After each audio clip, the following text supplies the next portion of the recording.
La idea hoy en el club de revistas quise como traer eh, algo sobre la historia de la rehabilitación, pero realmente más como unos apuntes, pues porque decir que se va a hablar de historia de algo y particularmente aquí de la rehabilitación, considero que es complejo. Lo voy a hacer y mientras lo preparaba también sentía y quiero invitarlos como a que entendiendo cómo es como estos apartes o estos pequeños apuntes, logremos entender que en este momento realmente uno probablemente hace parte de una continuidad de algo que empezó hace mucho tiempo. Me voy a basar fundamentalmente en dos artículos. El primero de ellos es este artículo de revisión sobre la rehabilitación médica en Occidente. Con eso también viene como la primera claridad, probablemente como mucho de lo que nosotros solemos decir, pues está basado en una mirada desde Occidente. Aquí no hay nada desde la mirada de Oriente, que probablemente también tiene mucho que decir en esta historia, pero no aparece en este artículo. Es una revisión, dice aquí, histórica y epistemológica de este profesor Andrea Conti de la Universidad de Florencia. Bueno, el artículo lo divide como en dos partes. La primera de ellas ha sido una revisión desde los tiempos antiguos y hasta el siglo XVI. Y en la segunda parte va a ser una revisión desde el siglo XVII, un poquito más detallada, hasta el presente. Empecemos entonces por la antigüedad. En el mundo occidental antiguo, una persona con discapacidad era excluida de la vida social. De hecho, y eso pues ya muchos lo hemos escuchado, en la antigua Grecia se dice, a lo que se procedía cuando había discapacidad era la eliminación completa, y probablemente pues ahí eso tenía relación con que la discapacidad era vista como castigo de los dioses. De hecho, dice este autor, en los poemas homéricos no se habla de discapacidad después de una lesión grave. Sin embargo, aquí voy a hacer también otra claridad, voy a ir abriendo como unos paréntesis en la medida que vaya hablando del artículo. Este es uno de ellos. Homero, por ejemplo, en sus poemas también fue invidente y sus representaciones iconográficas suelen mostrarlo con los ojos en blanco y de acuerdo a las correspondientes consideraciones onomásticas, su nombre significa el que está falto de visión. ¿Y por qué lo quise traer como paréntesis? Porque suena un poquito paradójico que a pesar de que eh, en algunas culturas antiguas se procedía a la eliminación, pues un hombre grande como este, pues padecía él mismo una discapacidad visual. Y en su obra, en la Ilíada, se nos presenta también a Hefesto, Hefesto que es el que está ilustrado en la pintura, que realmente ahí aparece como Vulcano, o sea, su representación en la cultura romana, tenía una cojera de nacimiento, o sea, tenía una discapacidad, pero esto da cuenta un poquito de lo que les estoy diciendo. La mamá de Festo, avergonzada por su cojera y porque además parece que era un dios muy feo, decidió tirarlo del monte del Olimpo. Él cayó al océano. En el océano fue recogido por dos diosas, Tetis y Eurínome, que lo cuidaron durante 9 años y pudieron pues permitir que él creciera. Hefesto es el dios del fuego, se le considera el dios del fuego y el dios de la metalurgia, como se ve aquí en esta obra. Y esta otra ilustra a Tetis, una hermosa diosa, quien además aquí está entregando una armadura que fue realizada por un dios con discapacidad, Hefesto, para su hijo, que era nada más y nada menos que Aquiles. Esta mujer o esta diosa parece que era una diosa muy bondadosa, quien además, y este es otro hallazgo que a mí me pareció llamativo, protegió y fue quien permitió que Dionisio, y para la cultura romana Baco, dios del vino, tampoco muriera. Por lo tanto, y por las dos anteriores cosas, considero que todos nosotros le debemos un gran tributo. Este es el monte Taigeto, el monte Taigeto en el mapa. Aquí vemos cómo hacía parte de una de las regiones de la antigua Grecia. Esto para decir que los espartanos arrojaban a los delincuentes y a los no aptos. eh, Quienes vieron 300, esa representación caricaturesca, pueden recordarlo. De allí, dice pues como la leyenda, arrojaban a niños débiles, enfermos, deformados o con retraso mental, y los arrojaban a la base del Taygeto, que se conocía como las apótetas. En la antigüedad, los varones recién nacidos eran abandonados allí si se consideraban no aptos después de que les hacían un examen del nacimiento. Esparta era una ciudad guerrera, era una cultura con una concepción además particular de la belleza, y por lo tanto la debilidad física no era tolerada.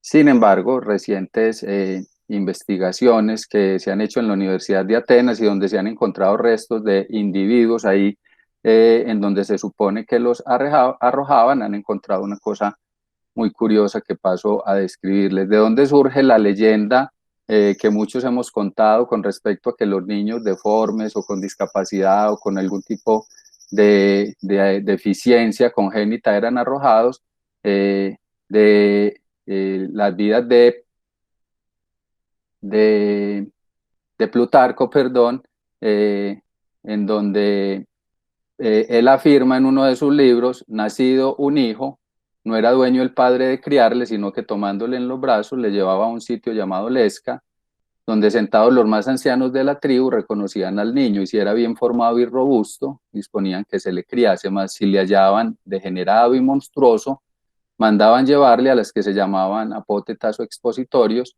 lugar profundo del Taygeto.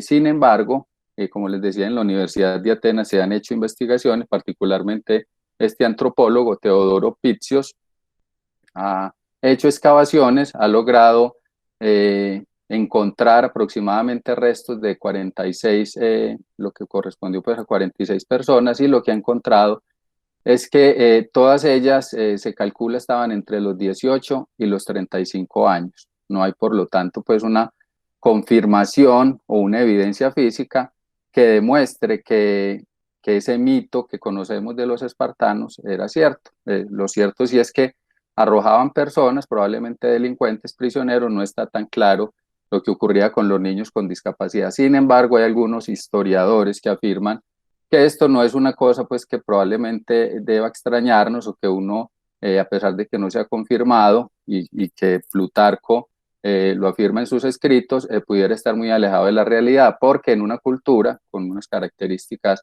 de alguna manera semejantes, en Roma a las personas también las arrojaban de otra parte, en este caso de la roca Tarpeya. ¿Qué quiero decir con eso? Que probablemente en ese momento la rehabilitación todavía no se conocía, pues simplemente a estas personas se les eliminaba. En las obras maestras de la literatura griega antigua y en los tratados médicos es muy raro encontrar descripciones de enfermedades crónicas o mutilaciones corporales graves, pero aquí viene como el origen en el que vale la pena escarbar, y que pues yo creo que es honroso que nosotros digamos que tal vez el primer personaje que aquí se menciona, que es a quien nosotros hacemos el juramento, Hipócrates de Cos, fue quien empezó a ver ya las enfermedades y las lesiones físicas como eventos naturales, y no necesariamente pues como ese castigo del que se hablaba de los dioses. Y en el caso, por ejemplo, de la epilepsia, enfermedad considerada sagrada en la época, ya decía Hipócrates, se requiere un tratamiento para restaurar la integridad física con dieta y con ejercicio. La consideración de la dimensión física de la vida humana en ese entonces era alta, en particular para los soldados y atletas, cuyos entrenadores dedicaron gran cuidado y atención a sus preciadas articulaciones y músculos, utilizando medicina manual y masajes de alivio desde una perspectiva ya terapéutica y rehabilitadora. Y después viene otro momento histórico, y es la difusión de las enseñanzas de este personaje por todo el Mediterráneo. Se instaura entonces el cristianismo, y las personas con discapacidad grave ya empiezan a aparecer en los evangelios y se convierten en sujetos de curaciones milagrosas. Aquí pudiéramos hablar de rehabilitación milagrosa, tanto física como espiritual. Por ejemplo, el caso de leprosos que pudieron volver a participar plenamente de la sociedad de la época, y ya en los evangelios empieza entonces a promover la solidaridad, la simpatía y la participación, hacia las personas con discapacidad, pobres y enfermas. Entre ellos hay relatos pues, de ciegos, sordos, cojos, que quienes vayan a misa habrán escuchado en las lecturas, basándose en motivaciones morales y espirituales, todo desde una perspectiva cristiana. Probablemente abunden este tipo de relatos, pero aquí hago otro paréntesis para mencionar este artículo que para mí siempre ha sido muy significativo, ya viejito, del 97, sobre la evolución de un servicio de rehabilitación infantil, y son las reflexiones de un personaje bien interesante que es el doctor Toledo González, un fisiatra español que es muy crítico como de muchas de las intervenciones que se hacen particularmente en niños con parálisis cerebral. Y traigo este porque él en este texto dice que tal vez el único caso, haciendo referencia a todas esas cosas que se nos ocurren a veces para poner a caminar a los niños con parálisis cerebral, dice que tal vez el único caso con evidencia probada en la literatura y en un texto serio está en Hechos de los Apóstoles. Y aquí les voy a dar un ejemplo de eso que ocurrió en ese momento. Entraban Juan y Pedro a la iglesia, al templo, se encontraron con un mendigo paralítico, el hombre lo miró, les pidió algo, y Pedro le dijo, yo no tengo para nada, lo miró fijamente, le dijo, no tengo plata ni oro, pero te voy a dar lo que tengo. En el nombre de Jesucristo de Nazaret, levántate y camina. Lo tomó de la mano y el hombre caminó. Un caso entonces de rehabilitación espiritual para lo que les estoy diciendo. Viene otro momento con Aulo Cornelius Celsus. De él se dice, no exactamente se conoce si fue médico, pero sí un gran enciclopedista.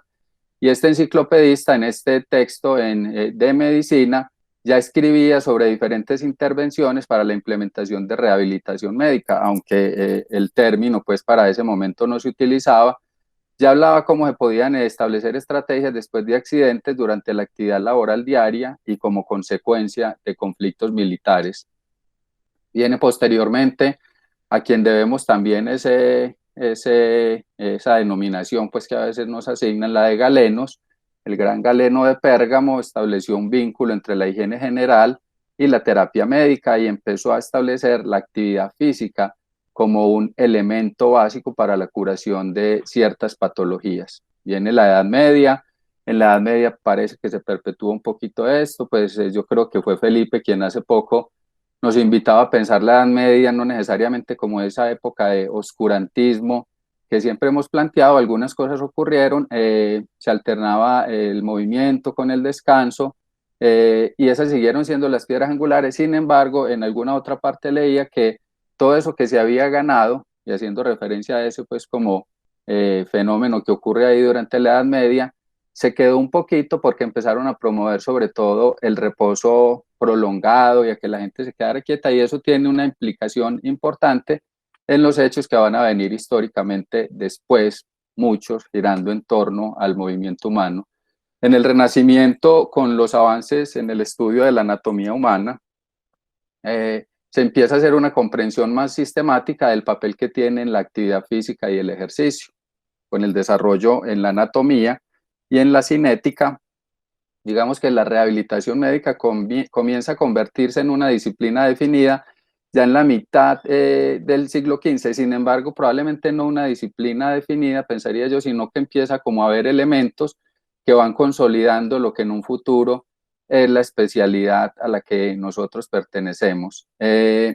Andrea Vesalius, considerado padre de la anatomía moderna, y con esta obra de Humani Corporis Fabrica, pues da un paso muy importante porque hace grandes desarrollos en la comprensión anatómica del cuerpo humano. Y Mercurialis en este libro de arte gimnástica empieza a plantear lo que van a ser como las bases de ese concepto de gimnasia médica, como una práctica preventiva y específica para personas adultas y sanas, pero también para personas mayores y enfermas, y se empieza entonces a ver la gimnasia, el ejercicio como una estrategia de rehabilitación para personas con discapacidad de cualquier edad. Aparece en Francia este personaje del cual probablemente valga la pena leer más, Ambroise Paré. Hizo grandes aportes a la cirugía y a la patología forense. Interesante me parece porque leía que él no era médico, él en ese tiempo, que saben ustedes, así hacía esa distinción clara entre médicos y cirujanos, específicamente barberos. él era un barbero que además era de los considerados barberos de manga corta, ni siquiera de manga larga, o sea que no hacía parte de una legión, no sabía griego ni latino, no se pudo probablemente presentar a las convocatorias de la universidad en aquella época porque simplemente sabía francés y en francés escribió, y eso hizo que entre sus colegas barberos su obra escrita en francés se pudiera divulgar un poquito más porque no tenían pues la posibilidad de leerlas en griego o en latín. Describió cosas muy interesantes sobre las heridas, es un pionero en muchos de los avances quirúrgicos sobre el cuidado de heridas y amputaciones en la guerra, sentó la base médico-quirúrgica para la rehabilitación en amputaciones, también describió el dolor de miembro fantasma y tuvo algún acercamiento a la posible etiología de ese dolor de miembro fantasma, planteando que podía originarse a nivel central, y esta intuición probablemente es importante también porque allá en el camino para una integración de conceptos de la parte ortopédica con la parte neurológica, en lo que más adelante vamos a ir entendiendo pues de muchas de estas condiciones en el manejo neuroortopédico, si pudiéramos decir, de la rehabilitación. Era un hombre espiritual, pero probablemente muy católico también. Esta frase se le atribuye a él, decía: yo lo vendé, Dios lo curó. Es considerado el inventor de las prótesis de las extremidades. Hasta ese momento, dice el texto, lo que había era prótesis muy pesadas, probablemente uno encuentre pues como vestigios incluso muchísimo más antiguos de prótesis, pero él empezó a trabajar esto, materiales más livianos, y empezó a hacer un desarrollo muy importante en toda la ortésica y protésica, y en sus libros, en sus textos describió muchas de todas estas, digamos, innovaciones para la época. Ese fue Ambroise Paré. El autor de este texto, el doctor Conti, como les digo, hace una división. Posteriormente va a empezar a hablar siglo por siglo, después viene el siglo XVII. El siglo XVII, como sabemos, es el siglo del método científico. Ya entonces en este momento se empieza a hacer una aproximación sistemática, cuantitativa de los fenómenos biológicos, y surge la que se conoce como la escuela iatromecánica. En cabeza de este personaje, Alfonso Borelli, un fisiólogo y matemático italiano que empieza a tratar de explicar todos los fenómenos fisiológicos, pero allá en términos mecánicos y matemáticos. Empieza entonces la ciencia, el método científico, siguiendo las enseñanzas de Galileo Galilei, y ahí empieza a evaluar sus hipótesis contra la observación y hace importantes desarrollos y planteamientos científicos en la biomecánica de los humanos y de los animales, y en el movimiento contráctil de los músculos, lo que va a ser también la génesis de la cinética humana, que, como lo sabemos nosotros, es la base para la comprensión del movimiento anormal en las personas con discapacidad. Miren qué bonito, aquí se ilustra parte como de las ilustraciones y del trabajo que hizo Borelli, y esta es su gran legado, es esta obra que se llama De Motu Animalum, donde expresa pues como muchas de sus teorías en la comprensión del movimiento humano. Y él, junto con este personaje que se llama Niels Stensen, danés, abre el camino para el estudio de toda la dinámica del movimiento humano. Una anécdota de este personaje, que cada uno pues tiene como muchas cosas que decir, es que era un sacerdote, pero creo que no hace muchos años Juan Pablo II lo canoniza o lo santifica, más bien lo convierte en santo, y esto hace que sea el primer científico que además ostenta el título de santo, y hay pues como unas disertaciones del Papa Juan Pablo II muy bonitas en torno a todo el trabajo que hizo Niels Stensen, que además dicen que era un gran alquimista, pero más en el sentido de que todo conocimiento que tocaba lo convertía en oro. Hizo grandes aportes a la anatomía, a la geología y a otras áreas del saber. Y en el siglo XVIII empieza el estudio de las enfermedades que afectan el movimiento humano, y muy específicamente con todo el desarrollo que conocemos de la escuela francesa. Está este personaje, parece que también muy particular, Nicolas André de Beauregard, a quien además le decían el doctor Gusano, Y leí que el doctor Gusano, porque hizo muchas investigaciones sobre los parásitos gusanos, pero además porque parece, dicen algunos, era un verdadero gusano, en el sentido de que tenía como que un genio impresionante y entabló una lucha endemoniada con los cirujanos de la época. Y eso lo digo porque parece un poquito paradójico que a pesar de tener esa lucha con los cirujanos, en este momento incluso algunos lo postulan como uno de los que puede ser el padre de la ortopedia. Él estableció la relación entre el sistema músculo-esquelético y el ejercicio físico en este tratado que se llama el Tratado de Ortopedia. Pero una cosa muy interesante me pareció, fue él entonces quien introdujo el término ortopedia, y esto para decirles, como les voy a plantear más adelante, que si bien los fisiatras tenemos algún conflicto a veces con la denominación que tenemos, yo creo que los ortopedistas deberían pensar que no la tienen más barata, porque cuando este autor, Weisregar, introdujo el término ortopedia, si uno va como a las raíces de la palabra, realmente orto significa recto, pedia viene de paidos o educando al niño, y realmente lo que se dice de este tratado, como dice por acá,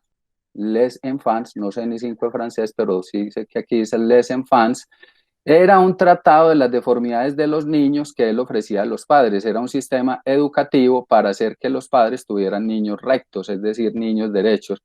Por lo tanto, incluso leía algo del término ortopedia y dice entonces no existe ortopedia de adultos, ya ahí hay una contradicción. Y sería una redundancia hablar de ortopedia infantil, porque el término ortopedia inmediatamente lo remite a uno a eso. También planteó este autor, Weisregar, el ejercicio como la mejor forma de mantener la salud. Este es un personaje interesante, Joseph Clement Tissot, porque él con este texto, Gimnástica Médico-Quirúrgica, empieza a plantear los ejercicios para la rehabilitación de pacientes hemipléjicos, y algunos consideran que este texto puede ser probablemente el primer tratado de rehabilitación funcional que se conozca en la historia. Bien, este otro, Guttmuth realmente no era un médico, era un profesor, un educador físico, pero el gran aporte que hizo es que en su texto de Gimnasia para Jóvenes empezó a establecer de manera sistemática las primeras aproximaciones a la realización del ejercicio y de la gimnasia, que probablemente sirvieron mucho para que este otro hombre sueco, creo que no médico tampoco, fisioterapeuta y profesor de gimnasia, quien además era esgrimista y tenía una discapacidad en una mano, y a partir de la esgrima logró como unos avances importantes, por lo que creyó que la gimnasia y el ejercicio eran importantes, se fue para la China, hizo un viaje y a su regreso planteó todo lo de la que probablemente es muy famosa, la gimnasia sueca. Este profesor entonces, Per Henrik Link, demostró también los efectos favorables de la actividad física estructurada en varias enfermedades. Dice el texto de que revisé que este personaje tuvo que luchar mucho contra la oposición de los médicos de su época, que no estaban preparados para las recomendaciones de ejercicios sistemáticas distintas a lo que se hacía hasta la época, que era un poquito de actividad y unos masajitos. Si se dan cuenta, hasta aquí, hasta el siglo XVIII entonces, la rehabilitación médica todavía no se consolida como nada, simplemente hay unas aproximaciones, pero lo interesante de ellas es que cada una va a ser probablemente un aporte muy importante a lo que realmente se convertiría en nuestra disciplina. Con este personaje entonces, con Link, se entra en el siglo XIX. El siglo XIX se caracteriza especialmente por la investigación del sistema nervioso, eso se empieza a expandir por toda Europa, nada más aquí hay pues alguien, incluso representante de la Escuela Española, Santiago Ramón y Cajal. Y un asunto importante es que se comienza a estudiar la propiocepción de forma sistemática. Y en el estudio del sistema nervioso aparece muy distinto, probablemente Ambroise Paré, tiene pinta de Sir Charles Bell, escocés, quien fue el primero en distinguir entre nervios motores y sensoriales y propuso el concepto de sentido muscular. Él sentó las bases para el estudio de la relación entre el cerebro, el sistema nervioso, los músculos, y preparó el camino para la comprensión de los mecanismos de retroalimentación que todavía pues se utilizan con alguna frecuencia en los programas de rehabilitación. hizo muchas cosas, entre otras, pues todos conocemos la descripción de la parálisis que lleva su nombre, la parálisis facial o parálisis de Bell.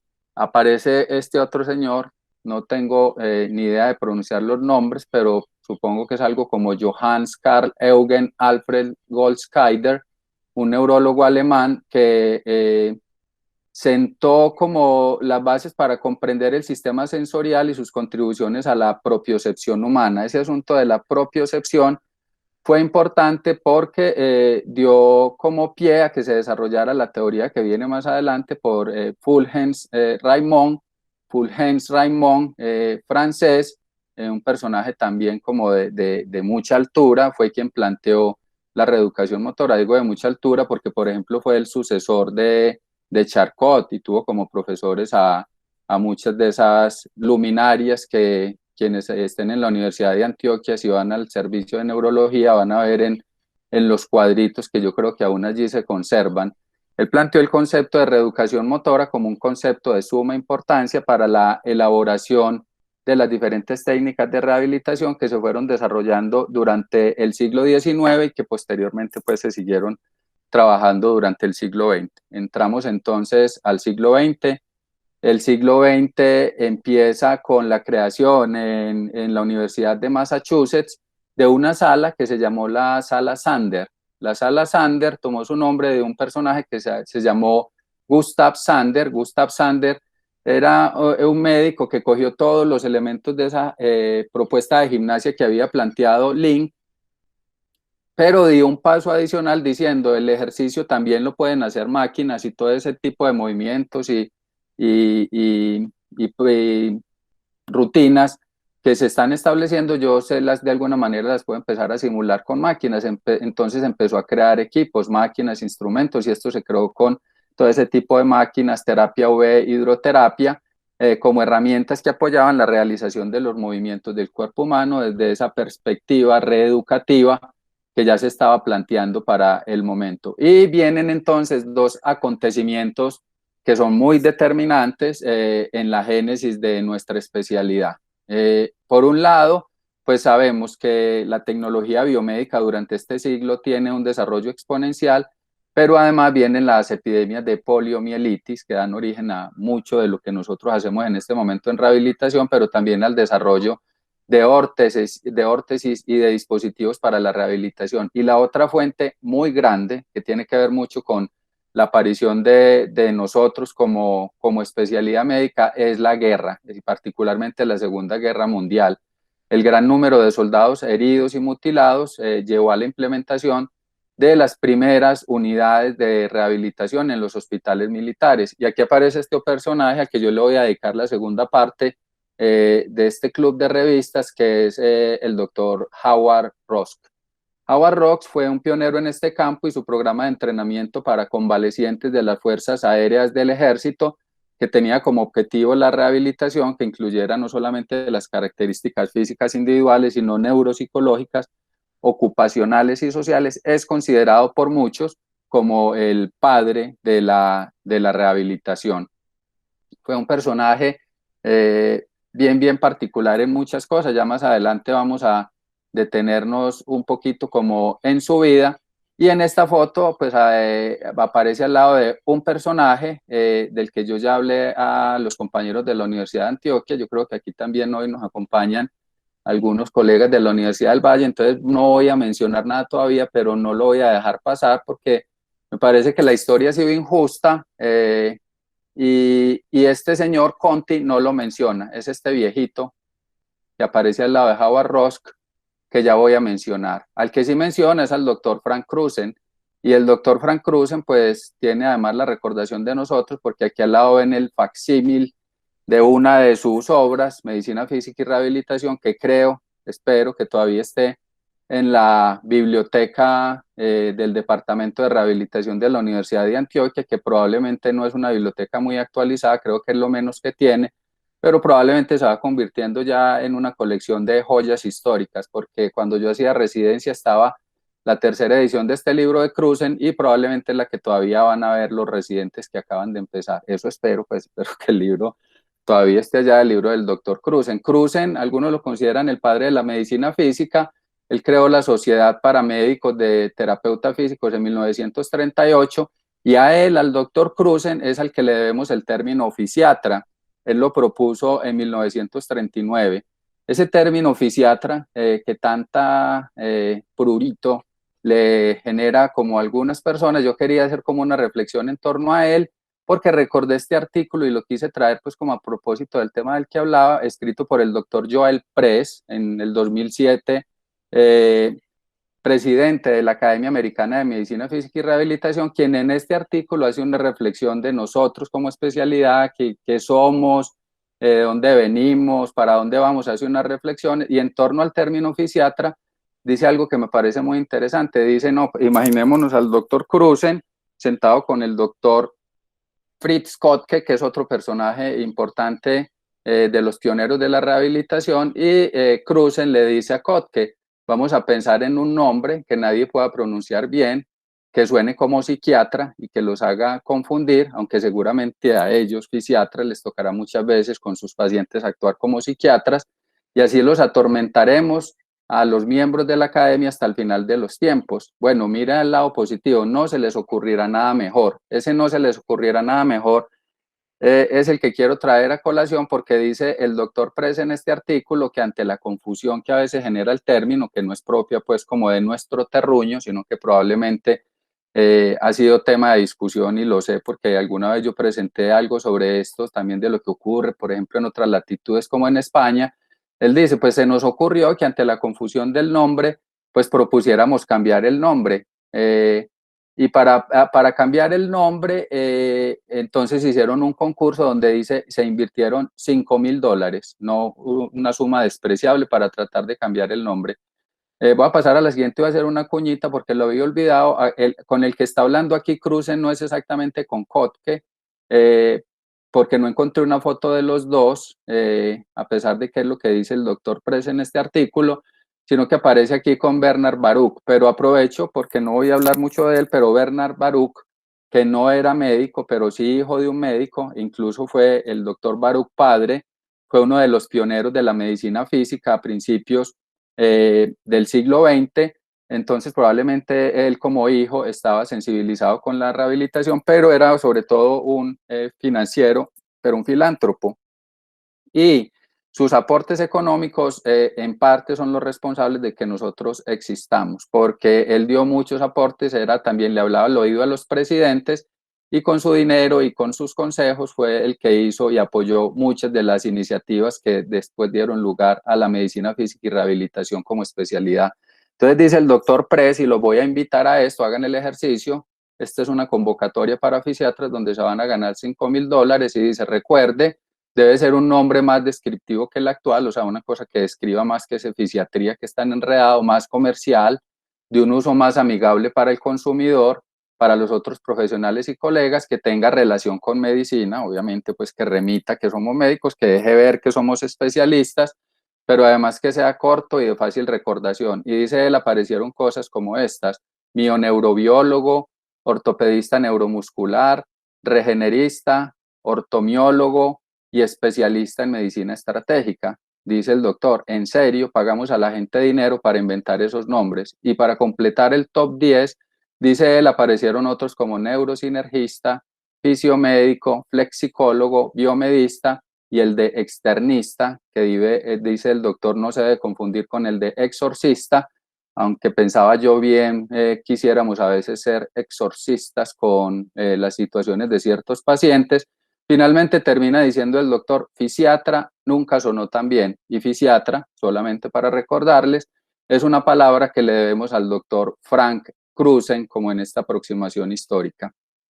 Nos vamos entonces un poquito para Europa. Yo hace poquito le escuchaba al doctor Ricardo Restrepo, que pues tiene mucha admiración por la Escuela Americana de Rehabilitación, que decía que esta escuela americana tiene más el concepto de rehabilitación integral que porque los europeos se habían dedicado mucho como a toda esta parte, todo esto de ejercicios de neurofacilitación, y allí están las grandes escuelas realmente. Y el autor lo refuerza pues como en su artículo diciendo que mientras tanto en Europa el progreso de la rehabilitación médica se dirigía al refinamiento de técnicas en rehabilitación y a la propuesta de nuevos enfoques. Y menciona el autor a este par de viejitos adorables que son el doctor Karel Bobat y su esposa Berta Bobat, que descubrieron la que se llamó, el concepto que se llamó Bobat, que ha servido y ha alimentado mucho las estrategias de rehabilitación por mucho tiempo, que en esta época actual es como objeto de muchos debates en cuanto a su evidencia, pero que sin duda probablemente más como concepto ha servido mucho para alimentar las estrategias de rehabilitación, o sea que ellos también tienen como su reconocimiento dentro de esta historia. Entonces, en el siglo XX, lo que se traía de la medicina física integra el concepto de rehabilitación clínica, definiendo entonces ya sus objetivos y sus alcances, que van desde mejorar las funciones corporales para aliviar el dolor hasta el entrenamiento en las actividades de la vida diaria, desde estrategias como mejorar la fuerza, la movilidad y la flexibilidad. Aquí voy a hacer otro paréntesis, este no está incluido en el artículo, pero lo quise traer como paréntesis porque es sobre mi lucha, el manifiesto de Adolf Hitler, donde él decía la lucha por la existencia cotidiana deja al margen en un montón de basura todo lo que es débil, patológico o indeciso. Y esto dio lugar a lo que todos ya conocemos, a que se estigmatizara a una serie de grupos, aquí aparecen muchos de ellos, pero no aparecen las personas con discapacidad. Y en este libro se expresa muy claramente cómo las personas con discapacidad a través de esta operación que se llamó la Operación T4 fueron víctimas de un exterminio sistemático en cámaras de gas y bajo otras estrategias, logrando eliminar más o menos, logrando no porque lo planteo como logro, pues con la cifra desafortunada de 250.000 a 300.000 personas con discapacidad. Eso es muy conmovedor verlo y los invito para cuando puedan visitar el Museo de la Memoria y la Tolerancia en Ciudad de México, porque ahí hay toda una sala que está dedicada al Holocausto, pero particularmente a la Operación T4. Y lo menciono porque es que yo creo que con la guerra, con todo lo que ocurrió y con ese gran genocidio, nosotros tenemos de alguna manera como humanidad una deuda. Y el nacimiento de la rehabilitación moderna, entonces, yo creo que responde un poquito como a eso. Es la integración de diferentes caminos que les mencioné, pero al final de la Segunda Guerra las sociedades ven la necesidad de reconstruir sus estructuras y representaciones y de buscar una vida en paz. La persona con discapacidad entonces necesita de todos esos enfoques que históricamente mencioné, de la comprensión biomecánica, los mecanismos neurológicos, psicológicos, pero además una dimensión social y ocupacional, y estas condiciones son las que aún necesitamos para todos los enfermos y personas con discapacidad. La rehabilitación médica es un proceso continuo y en constante crecimiento y mejora, y nosotros de alguna manera somos parte de ese continuo. En los minutos que me quedan voy a mencionar rápidamente como para tratar de rendir pues como algún tributo a Howard Rosk, a quien como les decía se considera el padre de la rehabilitación médica. Lo voy a hacer basado en este artículo que apareció en 2008 en esta revista. Estas son las memorias del doctor Howard Rosk. Al doctor Howard Archibald Rosk se le reconoce como el padre de la rehabilitación integral. Inicialmente fue un aporte, esto es importante como conocerlo en la génesis de nuestra especialidad, a la medicina militar. En ese momento el doctor Rosk planteó una estrategia de rehabilitación para heridos de guerra. Y en este libro es el libro donde él relata todas sus aventuras. Y este libro, en este artículo, tiene pues como unos extractos del libro. Él nació en 1901, estudió en la Universidad de Pensilvania. Su práctica inicial fue como médico internista. De hecho, él fue parte de los que crearon pues la academia en los Estados Unidos. Él publicaba era sobre medicina interna. Estaba alejado completamente de lo que tenía que ver con la rehabilitación. Se casó con Gladys Hughes, él la describía, vivió más de 50 años con ella hasta que ella murió y la describía para quien le gusten las historias románticas como la niña más hermosa o la niña más maravillosa del mundo, y para quien quiera además darle un final más feliz a la historia romántica del doctor Howard Ross, que no hay poquitas también dentro de nuestro campo, por ejemplo la de Karel y Berta Bobat es otra, pero también la de Víctor Dubowitz, el del Atlas, que también tenemos allá en la biblioteca. Él se casó con una pediatra, Lily Dubowitz, y toda la vida estuvieron juntos, y ellos son los creadores, por ejemplo, del famoso Hammersmith en niños que tanto utilizamos ahora. Pues para darle un final feliz a esta historia de romance. Aquí están los dos enterrados, murieron con algunos años de diferencia, pero en este momento reposan juntos pues en sus tumbas. El doctor Ross, que inicialmente, como les decía, fue a publicar artículos sobre medicina interna, iba muy bien en su práctica privada, pero viene este fenómeno, estalla la Segunda Guerra Mundial y él decide que se enlista en la Fuerza Aérea de los Estados Unidos. Entonces el mayor Ross en ese momento se dedica a crear o a trabajar en hospitales militares. Una vez está en una de las rondas y un paciente le dice que la única forma de pasar el tiempo en la convalecencia es ver cómo una araña en el techo va tejiendo su telaraña. Y él se queda muy sorprendido y dice, estos hombres están desperdiciando sus vidas aquí. Durante la convalecencia yo voy a crear un programa que tenga elementos de reacondicionamiento físico, apoyo psicológico, formación y readaptación vocacional, y crea el programa al interior de la Fuerza Aérea, que posteriormente lo adopta también el Ejército y posteriormente también la Marina de los Estados Unidos, y le van metiendo a esto para lograr el abordaje integral que el doctor Howard Ross quería: terapia física, ocupacional, educadores, entrenadores físicos, trabajo social, consejero vocacional, y aparece entonces el concepto de rehabilitación integral y trabajo en equipo.